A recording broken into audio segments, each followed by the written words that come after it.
here's the caveat, okay?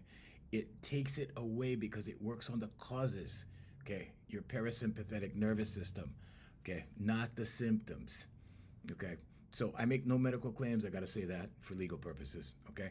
But we make no medical claims, so we don't treat anything, okay? We cure it. There's a difference, okay? And you can do it through your voice, okay? Now, if you have, let's say, acute or chronic anxiety, okay, yeah, you need medical attention, so see a doctor, okay? But then come and see me and I can help you because so many people that have come to me have gotten off their medication, like tons, okay? They get off their medication, they stay off their medication, and we call that a healing, okay? So we say that your voice can heal you, okay? Because your voice can. It can heal you of anxiety. So if you have anxiety, okay, if anxiety becomes a problem, okay, because anxiety becomes a problem when it keeps you from things, okay, when it makes you afraid, and then let's say you don't go out much. Let's say you start to alter your patterns. Let's say, maybe you were doing a lot of social things, and now because of anxiety, you're kind of limited, or you feel limited, okay? That happens, okay? And when that happens, that sort of puts a little damper on your life. It kind of holds you in like this. People get to be like this, okay? And this means I'm hiding in here. This means I'm scared.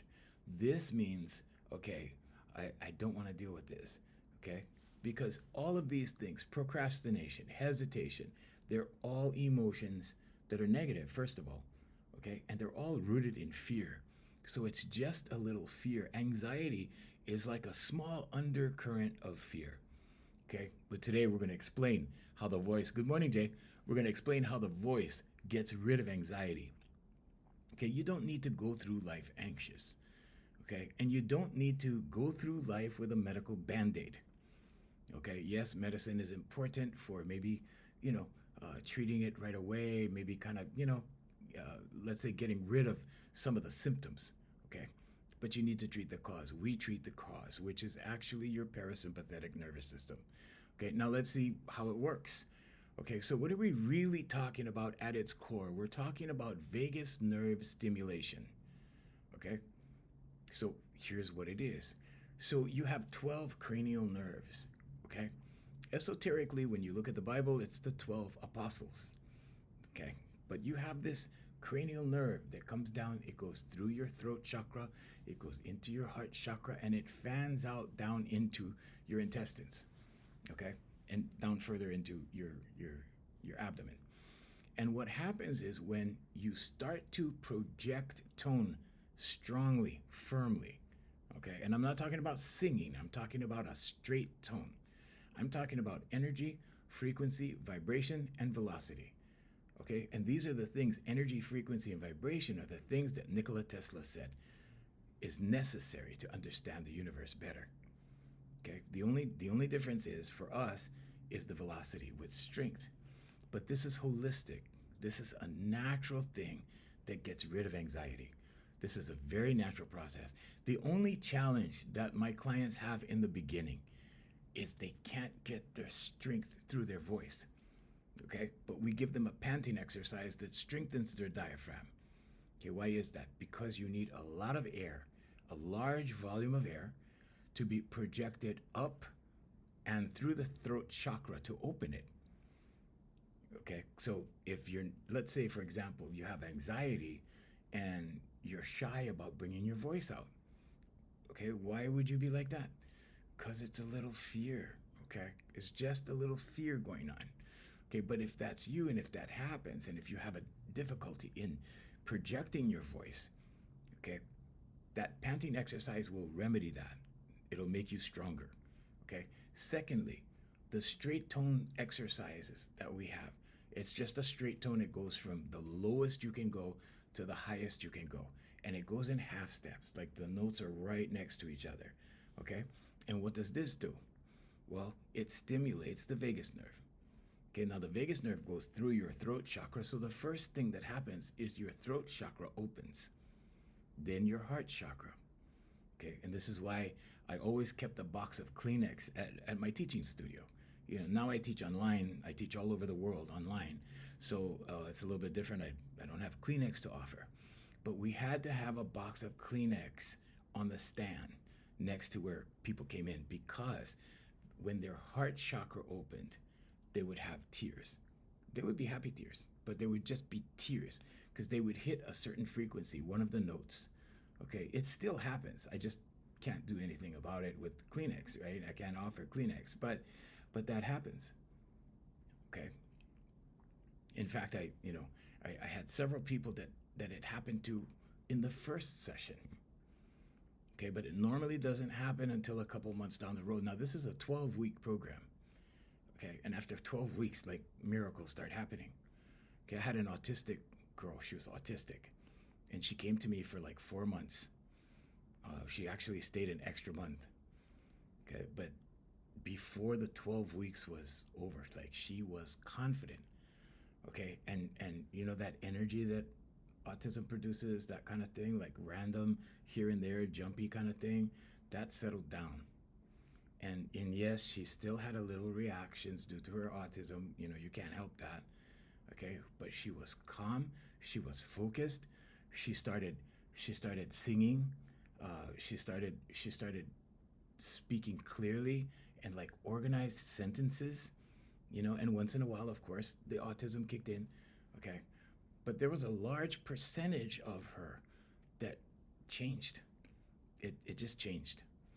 Okay, and I've had many people with autism, mild forms of autism.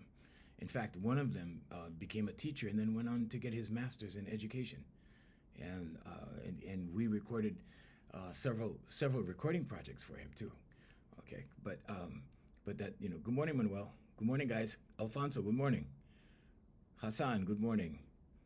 Good morning, guys. Good morning, Nico. So how does the voice help reduce anxiety in the brain? Okay, the vagus nerve connects the brain all the way down into the heart, okay, into the lungs, okay? So when you stimulate the vagus nerve begins to relax a person through their parasympathetic nervous system, okay? It's one of the most important nerves in the parasympathetic nervous system, okay? So heart, lungs, digestive system goes all the way down into the intestines, okay? And the role that it plays in reducing stress in the body is phenomenal. It's phenomenal. So I coach mostly professional people, okay? And with my professionals, what happens is they become more focused, okay? Why? Well, they become more focused because they know what to do. They're experts at what they do, okay? Or at least very, very good at what they do. I call them high performance professionals, okay? When you take off the clutter, okay, and the clutter is emotional clutter, okay, the clutter is worry, okay? If you have a project coming up and you're plagued by this project and, well, you don't know how this is going to turn out, you're worried about some of the details, okay, that goes away.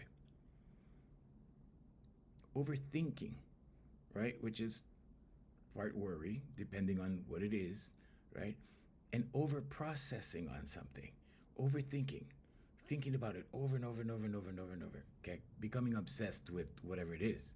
And it could be details, it could be problems, it could be whatever. That slows down and eventually goes away. So we say that when all of these negative emotions are removed, you're only left with you. Okay? Now what happens? Well, decisions can be made clearer because you have more clarity. And what does that mean? That means your results come out better. Okay? I can't even tell you. I've had professionals that I started out teaching them public speaking, and when I talk to them about this, because they don't know about this. This is a holistic thing. Okay, the research, I wish I could say I invented it or whatever. No, I discovered it, but it was documented back in the 40s. Okay, but because of the way modern medicine is structured, okay, and we're not going to go into that, but the way it is, okay, holistic things like this have been shoved to the back of the filing cabinet, the society filing cabinet, okay? But this is a new age. This is the age of Aquarius, where information is coming out, where truth is coming out. Okay? And if we can say that your negative emotions are not truth, because you weren't born like that. Okay? Fear is not normal. Fear is there to warn you. Fear is there for a purpose. It's there for evolutionary purposes. But it's not normal to live in fear all day long, periodically, because anxiety is just a small little undercurrent of fear. Okay, it's always there. It's below the surface. It's subconscious. And every once in a while you get a thought that spikes it, right? Because you get a negative thought, and then what happens? Well, you start thinking about it, and in 6 seconds your amygdala starts getting activated. Okay, your amygdala is there to save you. Your amygdala is there to warn you. And then it gives you all the negative what ifs. What if this happens? What if that happens? What if this happens? What if that happens? And then what happens? Then you go into fight or flight mode. Okay? And we call that survival mode. Okay, but if you're living in survival mode, okay, XRP to yeah, so we're not talking about that, but thank you. Who's that? Crypto Garage 7. Okay, thank you, Crypto. Everybody say goodbye to Crypto. Okay, there we go. All right. So if you're in fight or flight mode all the time, okay, we call that anxiety. Okay, because it's a small little undercurrent fear going on. Okay, how many people in the chat? Good morning, Bianca. How many people in the chat are suffering from anxiety? Just comment, comment me or whatever, or comment yes. Okay, so we have a chat going on. We're on 7 platforms worldwide every morning from Honolulu, Hawaii. Okay, so when you look up somatic healing, you're going to find this vagus nerve stimulation thing. Okay, and I had to do the research in 2007 because I was seeing people in my studio, okay, at my singing school, like just exhibiting an overwhelming display of confidence, from little kids to adults. Adults' personalities changed. Okay, they became warm and friendly and open. And when you're in fear, it's the opposite. You become closed. You become like this.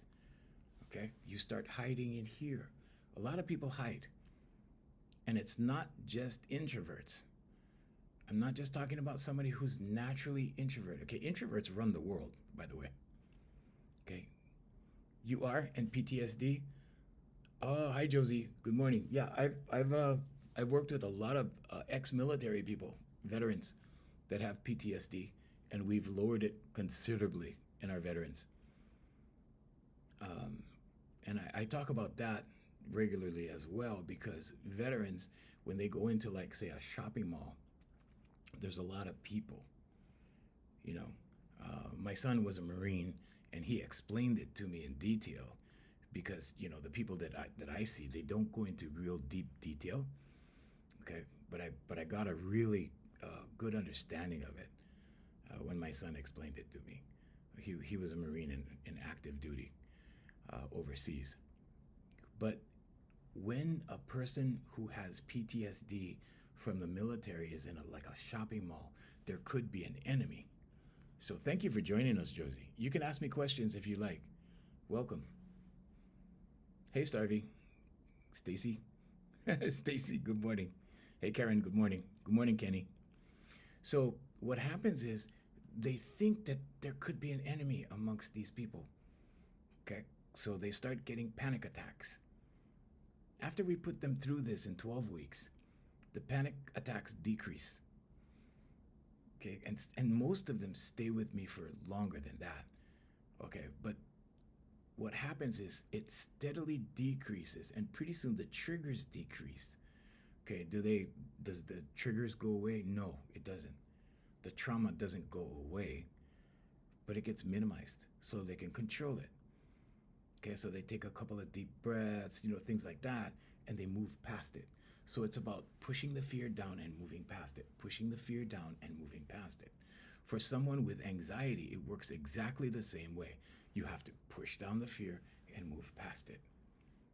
Okay, but what happens with the average person, okay, with somebody who's never been in war, that kind of extreme trauma, what happens is they start to become more social. So the parents of the children that I taught, right? I've taught over 7,000 people in 37 years. Okay. And the parents of the children come back and tell me, oh, they're joining more clubs in school now. They're joining clubs, they're becoming more extroverted, they're becoming more friendly, more social. Okay, human beings are social beings. We are social beings. Okay, we need that bonding with other humans. And one of the hormones is a bonding hormone that gets triggered, oxytocin. Okay, your neurotransmitters with this process trigger oxytocin and endorphins. Okay, endorphins are the feel-good hormone. Oxytocin is the bonding hormone. Okay, now when people experience the oxytocin bonding hormone, they seek to bond. Okay, and then relationships get better. People that were, let's say, in rocky relationships did this, and their relationships got better. Or they decided to get rid of toxic elements in their life, and they got rid of it. Either way, because there's a confidence. Okay, this one lady, and it's in my book.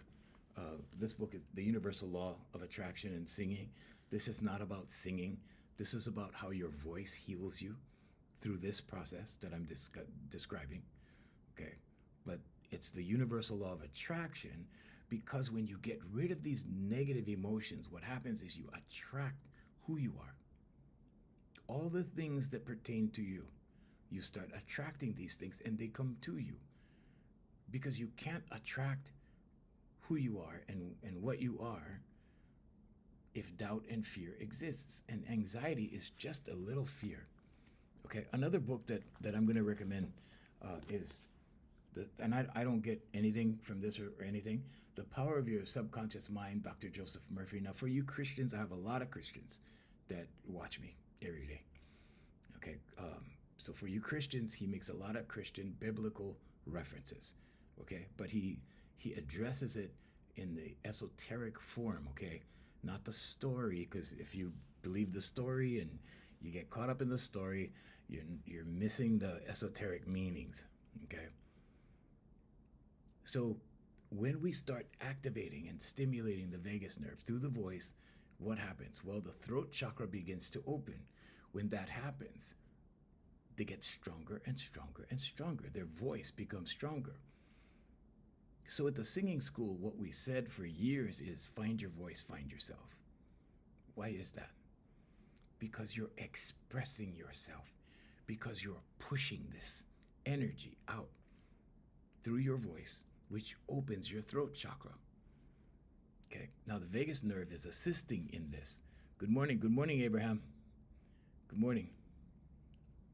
Good morning, guys. Thank you, Jay. Jay is our moderator on this platform over here. Well, we don't really discuss the names of the platforms because the algorithms on different platforms will limit the broadcast.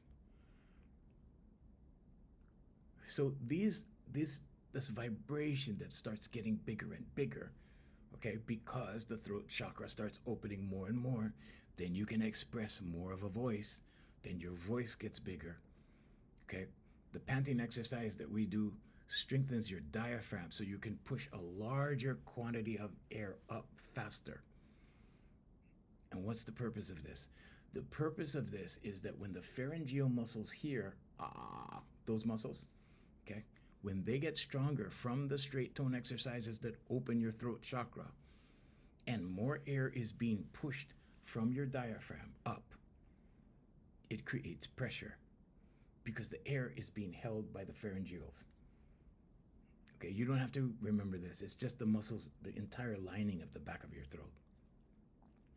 Okay, if you're a singer, these are the muscles that hold the notes together. And this is why it works in singing. Okay, but for the everyday person in the Life Here For You life coaching, which is what this broadcast is about, okay, it cures anxiety. It creates pressure that fires your neurotransmitters, which secretes oxytocin and endorphins. So the stronger your voice becomes, the more hormones become activated. And when you're done with the exercise, it's like you feel lightheaded. You know, my clients will go, "Whoa, man, lightheaded! I feel good." So I had a one of my clients, actually. She takes half-hour sessions because the hour is expensive, right? So she takes half hour. So we try to do that for people so that they can get the healing, right? And so she's doing the half hour. So this past week on Thursday, I said, I'll give you an hour. I'll give you an extra half hour, just so you can see what it does. And we were like 10 minutes before the end of the hour, 50 minutes in with these exercises. She goes, wow, this feels good. I want to do some more, you know.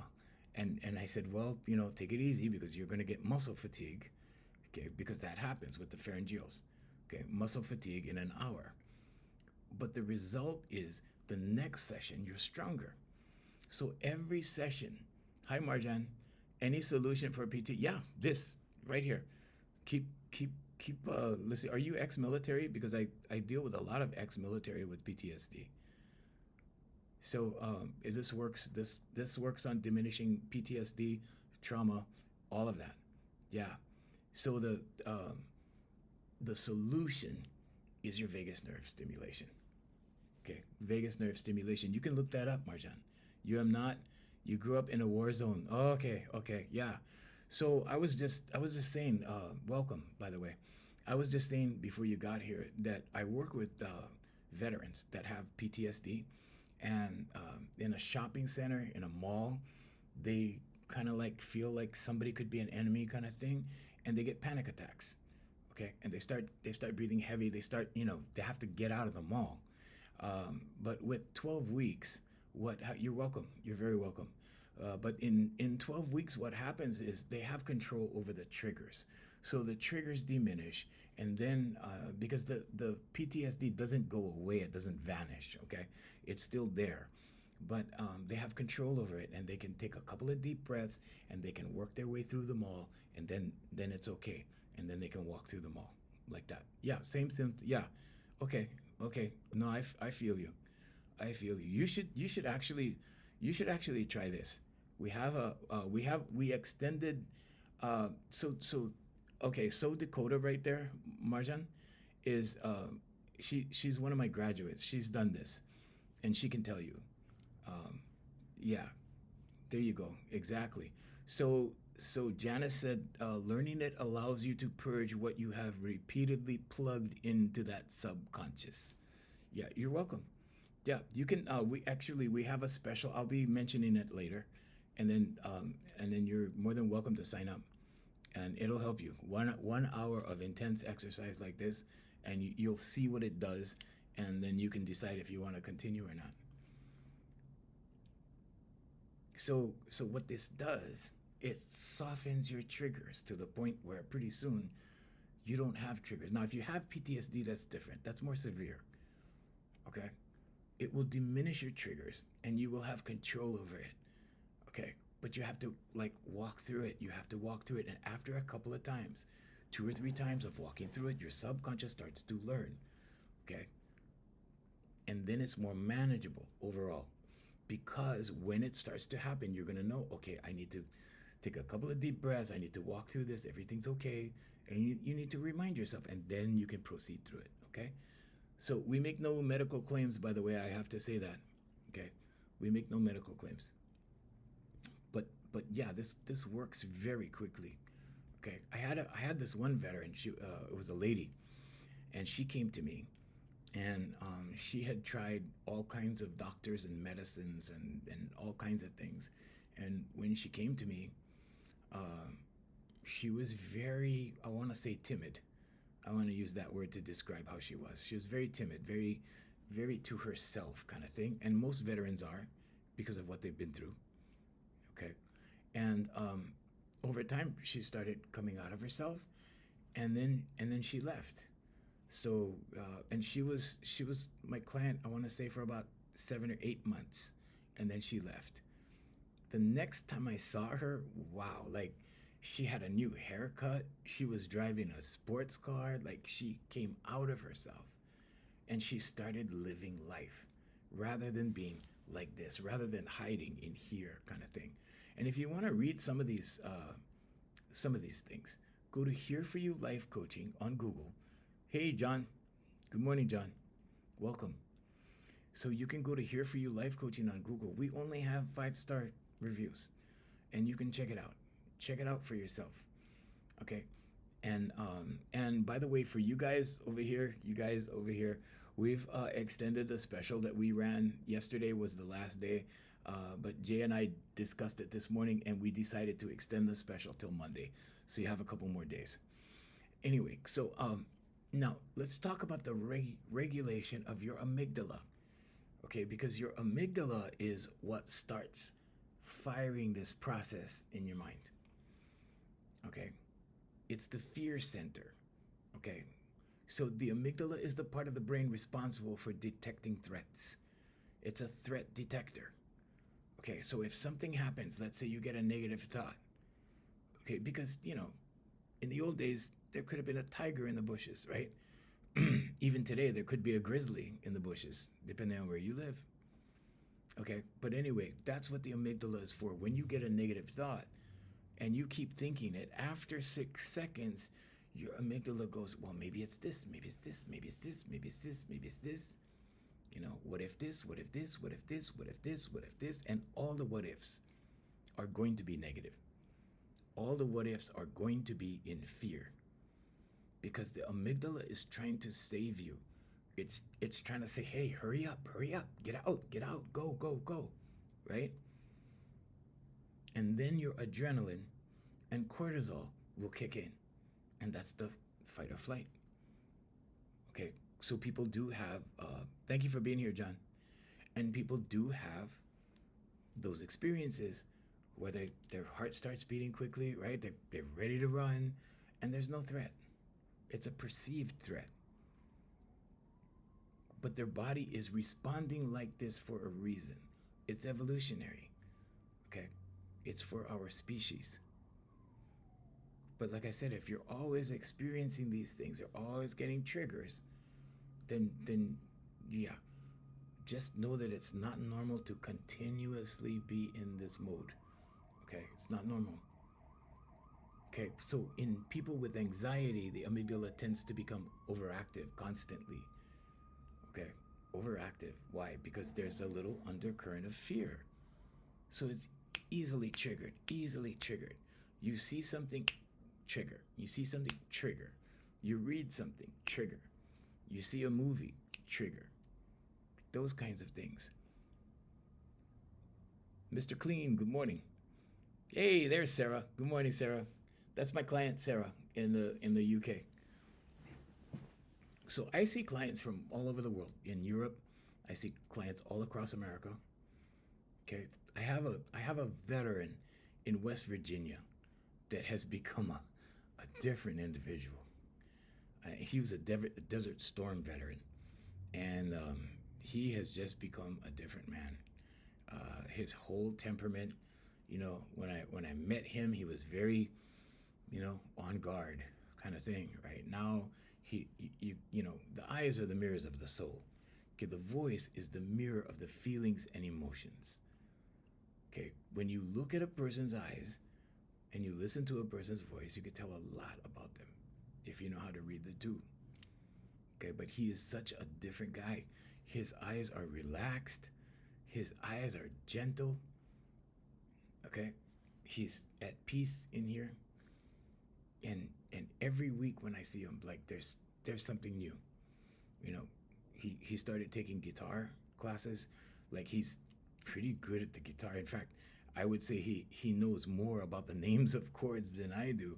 And I was a professional entertainer for years, so I had 4 simultaneous careers. I was a consultant. I was an entertainer. I did all kinds of. I was a producer. I produced recordings for people. I have 9 albums on iTunes. If you wanna put my name in there, all over. You can stream me if you have a streaming service. Just plug my name in there, and you'll see all the music and everything, or hear all the music and everything. Okay, So now in people with anxiety, the amygdala tends to become overactive, constantly signaling danger even when there is none, even when there's no threat. Okay? And this is what the triggers for PTSD are. Okay? There's no threat, there's no actual threat, but the PTSD is just rearing its ugly head. Okay? It's just memory. Because your subconscious has a record of everything you've ever done, everything you've ever experienced, everything you've ever said, everything you've ever thought. And what does it do? It learns these things. And then what happens? Wash, rinse, repeat. It'll repeat these things for you. Okay, this is why you don't have to learn how to drive the car every day. You don't have to learn how to brush your teeth every day. Your subconscious does it for you. Okay, so your subconscious is 95% of your life. Your conscious mind is only 5%. Think about that, okay? So what we teach to, thoroughly recover from these things is affirmations, meditation, vocalization, visualization. We call it manifestation because you manifest whether you know it or not, whether you're aware of it or not. It's not some kind of mystical, magical thing. It's the results that come of your decisions. And if you have anxiety, if you're living in fear, or if you're anxious all the time, you're not making good decisions. I'll tell you right now, you're not making good decisions. Okay? You're making decisions based upon your conditions. Okay? And most people do. Okay, myself included. And so I have to remind myself. Okay? I have to ask myself sometimes, are you making this decision because of the way you feel, or because of the way things really are, or whatever. And a lot of times, right, our perception, what we perceive to be a threat, is not a threat. And I'm not talking about a direct threat to your life or anything like that. I'm talking about all kinds of things. All kinds of things. The fear of not passing a test in college. Okay, the fear of your relationship going bad. The fear of, right, your job being lost. Okay, a lot of people right now are fearful because they see AI as taking their jobs one day. And they're trying to scramble around to figure out what to do. Okay, a friend of mine who's on this platform right here teaches people how to do AI. So if you need to, learn that, I can refer you to a credible person who's actually, teaching people those things. But I'm just saying that a lot of people are fearful of that too. Okay, a lot of people are fearful of war. There's so many fears going, around right now, and so we decided to go on 7 platforms every morning, and we donate an hour of our time, so that you get some insight, so that you research these things. Okay, somatic healing, vagus nerve stimulation. Okay, so what else does our process involve? Breath and carbon dioxide regulation. Ooh, okay. Well, I'm going to try and explain this as simply as I can. I made notes, so, okay. Anxiety often causes shallow breathing. Okay. So when you're breathing shallow, you're not getting enough oxygen. Okay. So shallow breathing, right, or hyperventilation. Now, I got to say that our exercise that we give people, the panting exercise, is hyperventilation. Okay, panting goes like this. And we push really hard to develop the diaphragm muscle. That's the purpose. Okay, but it slows down the frontal lobe of your brain. Okay, it gets rid of fear temporarily, just temporarily. It'll suspend everything temporarily. You'll feel really good. We do 2.5 minutes of it to start, and you'll feel really good after it's done. Okay, but it doesn't last long. What lasts long are the straight tones. Okay, that releases, through your neurotransmitters, it releases the oxytocin and endorphins. That brings the lasting relaxation. Okay, so it also causes lower carbon dioxide levels. Okay, now this is in your blood. Okay, and it can release, increase, or work with the amygdala, right, to produce symptoms of panic, feelings of panic. Okay, so you feel when you're hyperventilating, you start getting these impulses. So the thing about this exercise and the psychological back end that I explain to my clients all the time is that when you're panting, you get that impulse to breathe. But you have to relax past the impulse. Because you can do this. So this is breathing. Okay? Panting is just breathing in double time. It's like this. You can do this all day long. But what happens is the brain produces this thought. It's an impulse. And the impulse says, take a breath. Because you're not getting enough oxygen at that point, or carbon dioxide at that point. And your brain says, take a breath, you're suffocating. Okay, you're not suffocating. But when you relax past this impulse, one of the psychological benefits of it is impulse in general. Think about that. Andy, I'll get to that in a second. Okay, Andy, maybe pin his comment. Jay, thank you. I'll get to that in a second. So what happens is, right, when you see, I always joke around with my ladies. I said, when you see a sale in the mall, it's a shoe sale, right? Girls get excited about stuff like that, right? You can just relax past it. No, I don't think so. When you see the dessert table at a party, you can look at the dessert and you can go, no, I don't think so. And just relax past it. Okay. It trains you to override impulse is what it does, that exercise. That's one of the benefits, okay? But the big benefit is strengthening your diaphragm to push a larger quantity of air up. And they're held by your pharyngeals. Those muscles control the air that's being pushed. As a result, okay, your voice gets stronger. More energy is pushing through your throat chakra, which begins to open. As your throat chakra opens, or your energy center in your throat, as it opens, more voice comes out. And over time, that increases and increases and increases. Okay, but it's not for the purpose of being loud. It's not for the purpose of singing for my life coaching clients, okay, for my professionals.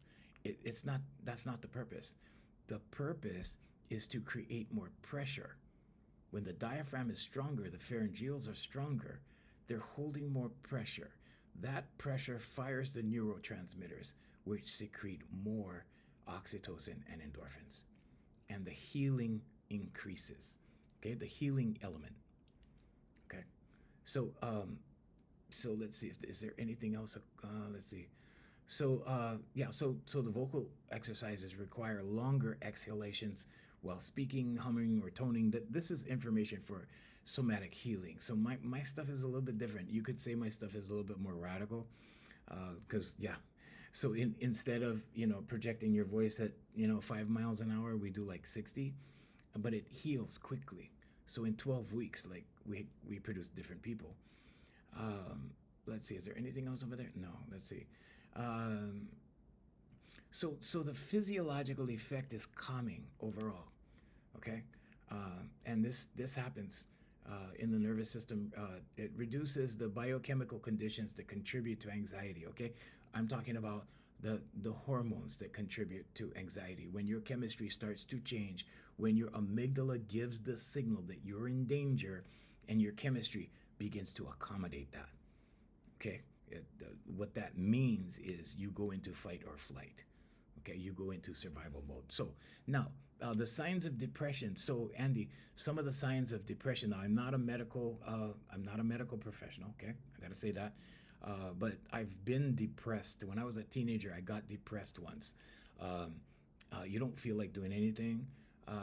You have anxiety because you're just a little fearful of things. Okay. Another thing is, like, I didn't want to get out of the covers. Okay, that's another symptom.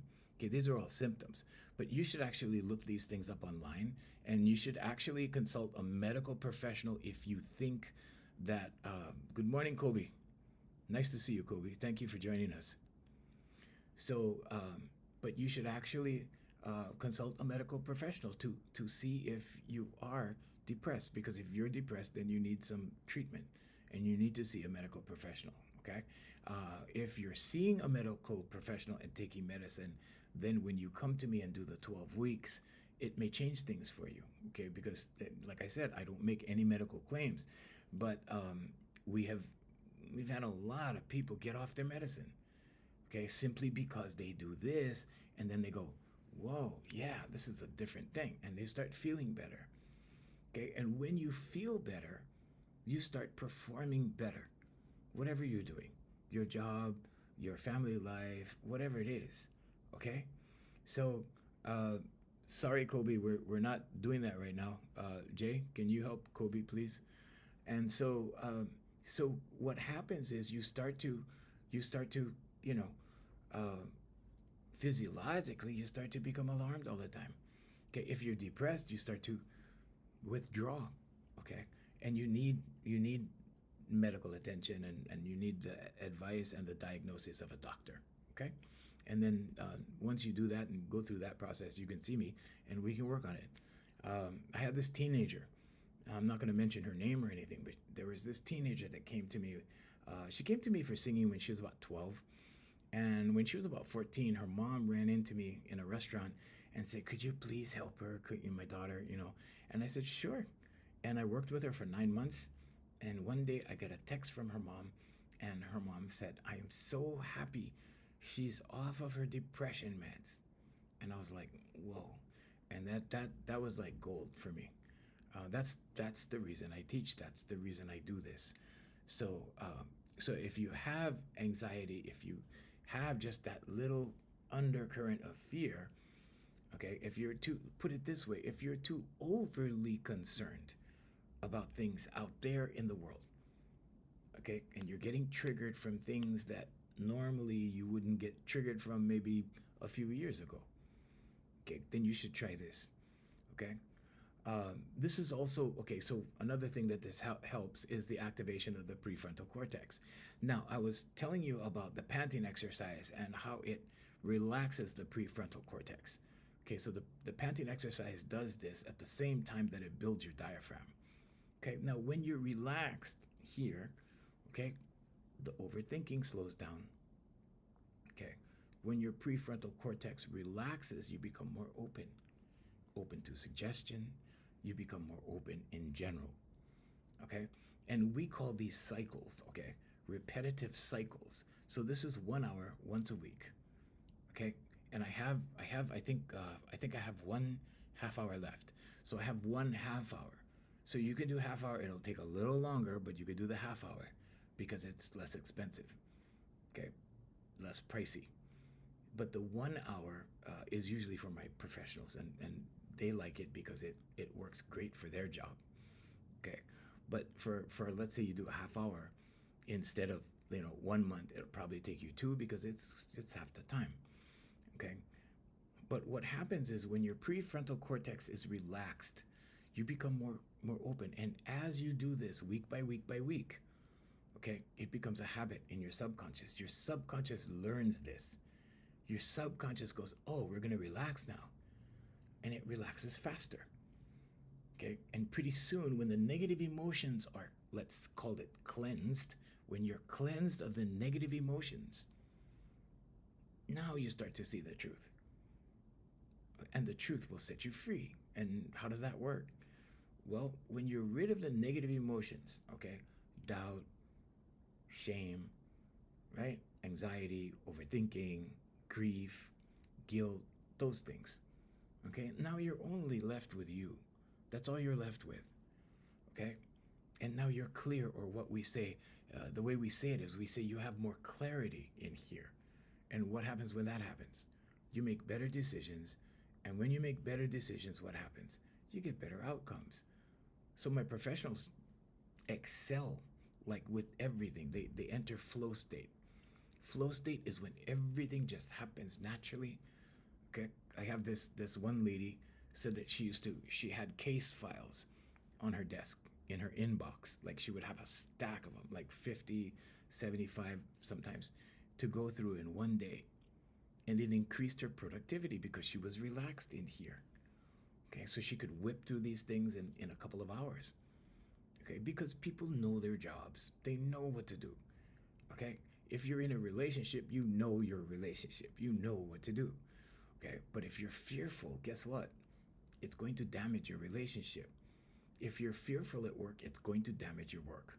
It's going to affect your performance. So, yep, thank you, user.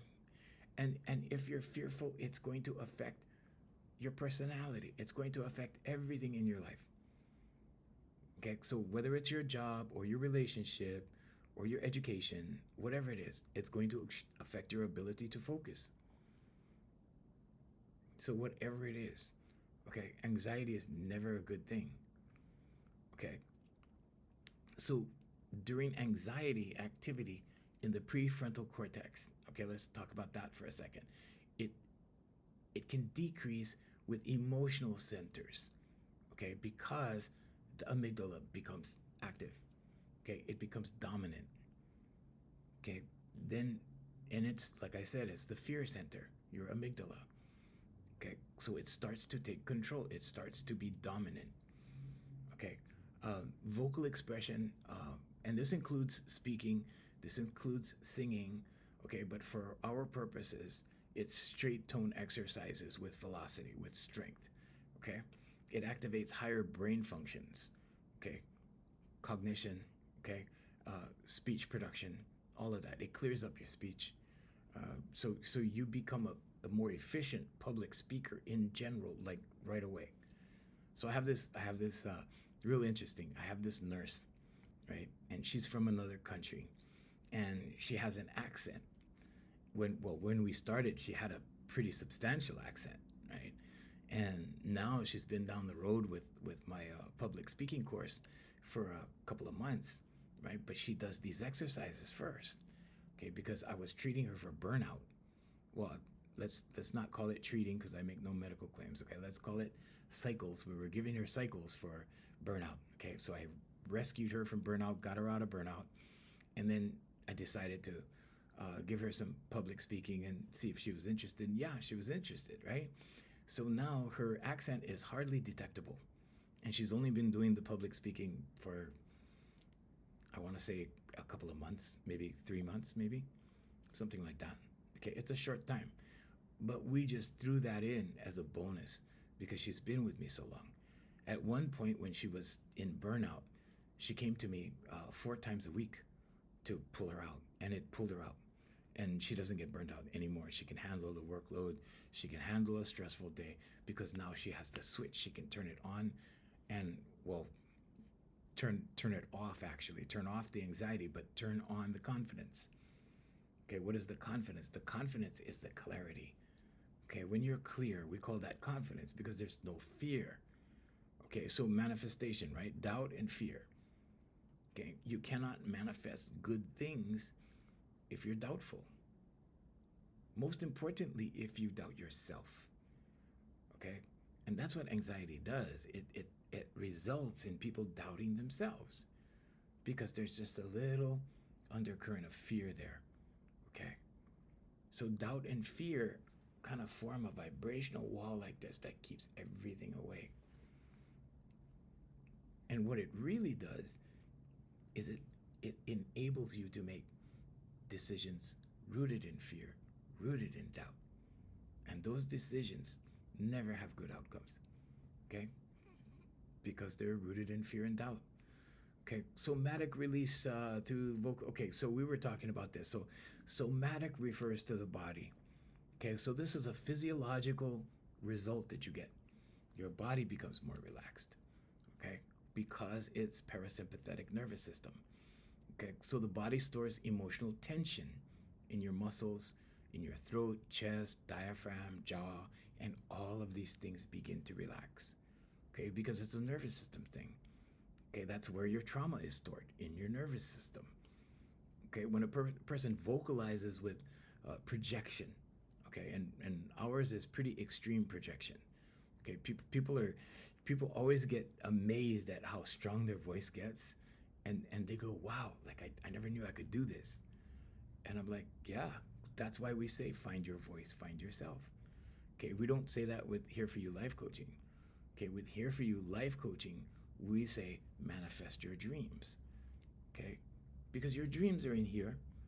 Okay, your desires are in here, and they will automatically come out clearer. And your decisions towards your goals, let's call them goals, towards your dreams, towards what is you and why you're here. Okay, everyone has a life path. Everyone is here for a reason. But some people can't find that reason. Some people can't find their purpose because it's cluttered with overthinking. It's cluttered with fear. It's cluttered with anxiety, okay? All these things, negative emotions, okay?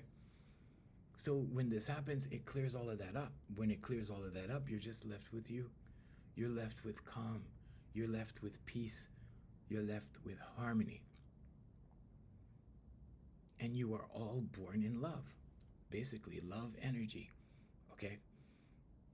And the reason why we say why we ask, have you ever seen an angry baby? Is because when you were a baby, you were born into the world happy. And then life happened.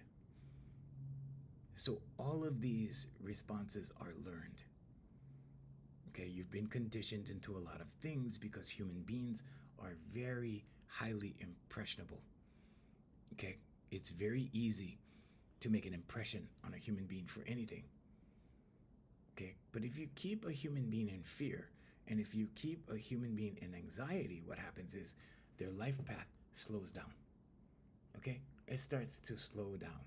It doesn't stop, it just slows down. But now there's confusion. Now there's, right, fear. Okay, all the fear-based emotion. Now there's worry, there's overthinking, there's guilt, there's shame, all of that. But it's all rooted in fear. It's just a little bit of fear.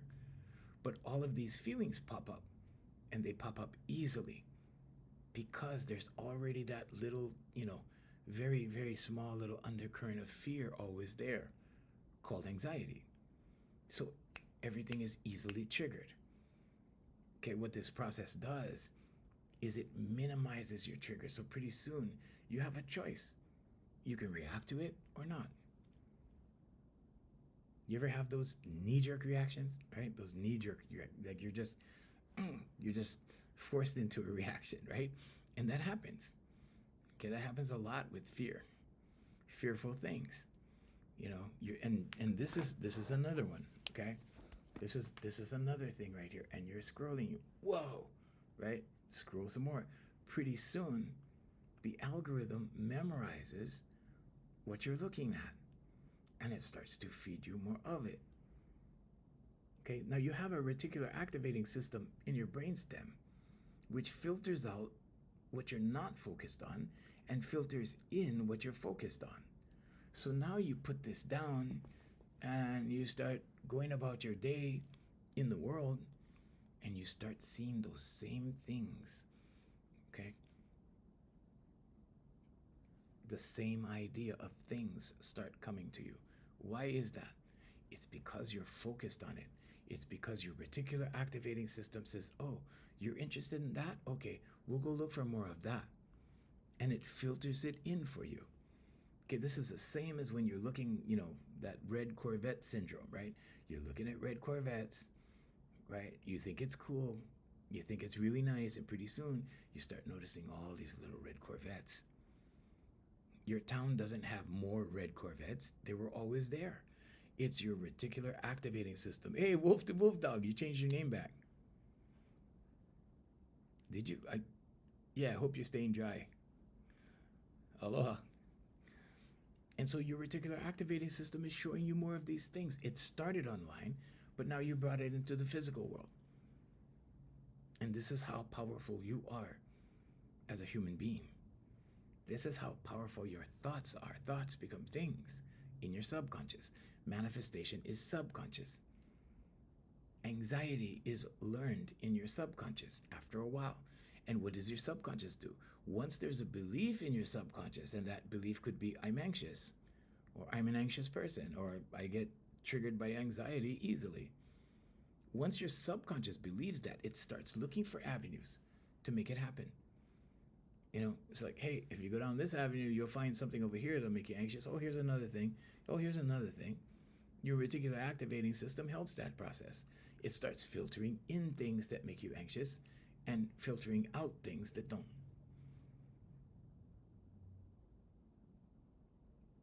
And then you wonder why everything looks fearful. Then you wonder why is this happening to me over and over and over again? Subconscious. Wash, rinse, repeat. Okay. You're dry but frozen. Okay. Yeah, so Jay is in Indiana. She's in Indiana. So anyway, yeah, I have a bunch of clients this morning. It's Saturday, and Hawaii. If you're in the storm in Hawaii, my thoughts go out to you. My prayers go out to you. I hope you're okay. Stay dry. Please don't get sick. Okay, watch your health, and yeah, we will continue tomorrow morning at 7 a.m. and I will come on with a special in a second. Okay, but first we want to disconnect from our other platforms. We're on 7 platforms every morning, right here, same time, same place. Okay, so we